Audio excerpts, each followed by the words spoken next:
रेणु मिश्रा पौराणिक कथा YouTube channel में आप सबों का स्वागत है। यह कहानी तेलुगु के रंगनाथ रामायण के पृष्ठ संख्या 454 से ली गई है। इसमें मंथरा के पूर्व जन्म की कहानी वर्णित है। हिरण्यकश्यप के पुत्र प्रहलाद और प्रहलाद के पुत्र विलोचन थे। प्रहलाद जब बूढ़े हो गए थे तब अपने पुत्र विलोचन को राजाभिषेक कराए। जब राजाभिषेक हो गया तब विलोचन जो थे सो विष्णु भगवान के बहुत बड़ा भक्त थे और एक रोज़ वे दिग्विजय के लिए निकले। जब दिग्विजय के लिए निकले तो वे इंद्र भगवान से सिंहासन छीन करके ले आए। जब इंद्र भगवान से सिंहासन वे छीन लिए तब देवताओं में हाहाकार मचने लगा और इंद्र भगवान विष्णु भगवान के पास पहुँचे और विष्णु भगवान को बोले कि हे देव, मुझे बचाइए, मेरा कोई उपाय कीजिए, मुझे कुछ सुझाव दीजिए। तब विष्णु भगवान बोले कि विलोचन जो है सो आज तक ज़िंदगी में पाप नहीं किया है, वह बहुत बड़ा दानी है, वह मेरा बहुत बड़ा भक्त है और उसका जो पिता है प्रहलाद वह भी मेरा बहुत बड़ा भक्त है, उसका मैं कोई भी अनिष्ट नहीं कर सकता हूँ। तब फिर इंद्र भगवान बोले कि मुझे आप ही कोई सुझाव दीजिए, आप ही बचाइए। तब विष्णु भगवान बोले कि एक उपाय हो सकता है।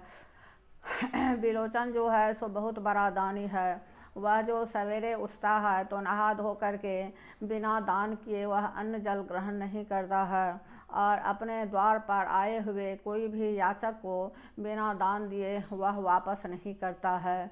तो आप सवेरे में जाइए, उनसे स्वर्ग मांग लीजिए। वही किए, एक साधु का वेश, ब्राह्मण का वेश बना करके और इंद्र भगवान विलोचन के पास गए और विलोचन से संकल्प करवाए कि मैं जो मांगूंगा संकल्प कीजिए कि मुझे आप दीजिएगा। विलोचन को क्या पता था और इंद्र भगवान सोचे कि मैं जो इनसे सिंहासन दान में लूँगा तब लोग मुझे क्या कहेंगे, लोग मुझे उलाहना देंगे कि दान में लिया हुआ इनका सिंहासन है, इससे अच्छा तो मैं इनका मृत्यु मांग लेता हूँ। इसके चलते उनको संकल्प करने के लिए बोले। विलोचन जो थे वे तो संकल्प कर चुके थे। तब बोले इंद्र भगवान कि हमको अपना सर काट करके दे दीजिए। तब विलोचन बोले कि आप तो ब्राह्मण नहीं हैं, आप बताइए कि आप कौन हैं। तब वे नहीं बता रहे थे। तब फिर विलोचन जो थे सो विष्णु भगवान को ध्यान लगाए और बोले कि हे देव, अगर मैं सत्य निष्ठा से आपका सेवक हूँ, आपका पूजा अर्चना करता हूँ तो मुझे बतलाइए कि ये कौन है, ये तो ब्राह्मण नहीं हैं। तो इंद्रदेव जो थे वे थरथराने लगे, डर गए और जो थे बोले, विलोचन बोले कि मैं तो आपको अपना सर दे दूंगा, लेकिन मेरी मौत तो हो जाएगी, लेकिन आप इस सिंहासन को ज़्यादा दिन तक भोग नहीं पाइएगा, क्योंकि मेरा जो संतान है, मेरा जो लड़का है बलि और लड़की है विलोचनी, उसमें प्रतिशोध की भावना आएगी और आपसे लड़ाई करेगी और आपसे सिंहासन छीन लेगी। बलि जो थे सो बच्चे थे, वह इंद्र भगवान से अपने पिता का सिर मांगने के लिए मांगे, बहुत उन्होंने विनय किए, लेकिन इंद्र भगवान ने उन विलोचन का सिर बलि को नहीं दिए और प्रहलाद जो थे सो तब तक बूढ़े हो गए थे। तो यही हुआ कि विलोचन का जो दाह संस्कार हुआ तो बेचारे बलि को बिना सिर का उनका दाह संस्कार करना पड़ा, उनका कर्म क्रिया जो है करना पड़ा।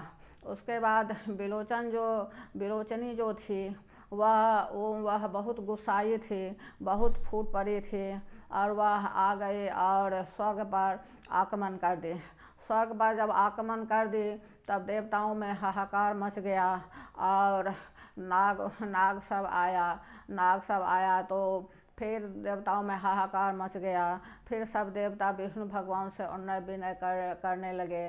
तब विष्णु भगवान गरुड़ को भेजे। गरुड़ ने सब नाग को खा लिया। जब गरुड़ ने सब नाग को खा लिया तब विलोचन की पुत्री जो थी विलोचनी, वह अपने हथियार से, अपने तलवार से सब गरुड़ सब का पंख काटने लगे।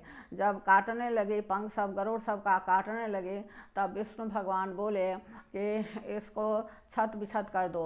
सब गरुड़ मिल करके बिलोचनी का आँख फोड़ दिया और उसके कमर में खूब लोल से मारा, जिससे उसको बहुत बड़ा घाव हो गया और कुबर निकल गया। कुबर निकल गया तो सब को खिल्ली उड़ाता था बिलोचनी का, और बिलोचनी का जब खिल्ली उड़ाता था तो बिलोचनी जो थी वो सवेरे दोपहर शाम जब तब विष्णु भगवान को गाली पढ़ते रहती थी, और यही गाली पढ़ते पढ़ते उसका प्राणांत हो गया। और कहा जाता है, श्री कृष्ण भगवान भी बोले हैं कि अंत समय में जिसका स्मरण करके जो मरता है उसका पुनर्जन्म उसी में होता है। तो उसका जो शरीर कुबर का हो गया था, आँख सब निकल गया था, इसी को याद करते करते बिलोचनी जो थी वह मर गई और मंथरा के रूप में उसका जन्म हुआ था। और इसी कारण मंथरा को श्री भगवान राम से बैर था। अगर मंथरा नहीं रहती तो भगवान को वन नहीं जाना पड़ता और भगवान जो अपना लीला किए सो नहीं होता। अगर मेरा वीडियो आप लोग को अच्छा लगे तो मेरे चैनल को आप लोग सब्सक्राइब कीजिएगा, लाइक कीजिएगा, कमेंट कीजिएगा। धन्यवाद।